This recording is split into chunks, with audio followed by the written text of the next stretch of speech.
ഹബീബ് സല്ലല്ലാഹു അലൈഹി വസല്ലം തങ്ങളുടെ ഓർമ്മ, അവിടുത്തെ സഞ്ചാരത്തിന്റെ ഓർമ്മകളോടെ അറ്റ്ലസും കയ്യിൽ പിടിച്ച് ഞങ്ങൾ നടക്കുമ്പോൾ നാട്ടുകാരായ ആളുകളെ അപൂർവമായി കാണും.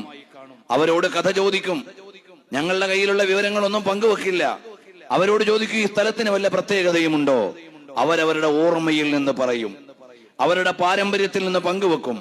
ഡോക്ടർ അബ്ദുള്ള അൽ ഖാദി പറയുന്നുണ്ട്, ഞങ്ങൾ ഓരോ ഇടത്തിൽ ചെല്ലുമ്പോഴും പല മാനദണ്ഡങ്ങളിലൂടെയാണ് ലാൻഡ്മാർക്കുകൾ ഞങ്ങൾ ഫൈനൽ ചെയ്തത്. മഹാന്മാരായ ഇമാമുകളുടെ കിതാബുകൾ, അതുപോലെ തന്നെ ആധുനിക ജിയോളജി പഠനങ്ങൾ, നാട്ടുകാരായ ആളുകൾ, വയോധികരായ ആളുകളുടെ അനുഭവ പാരമ്പര്യങ്ങൾ എല്ലാം വെച്ചുകൊണ്ടായിരുന്നു ഞങ്ങൾ സ്ഥലങ്ങളെ നിർണയിച്ചത്. ഈ ഗ്രാമീണൻ ഞങ്ങളെ വീട്ടിലേക്ക് വിളിച്ചു. പോകാൻ സമയമുണ്ടായിരുന്നില്ല. അദ്ദേഹം ഞങ്ങൾക്ക് കാരക്ക സമ്മാനമായി തന്നു.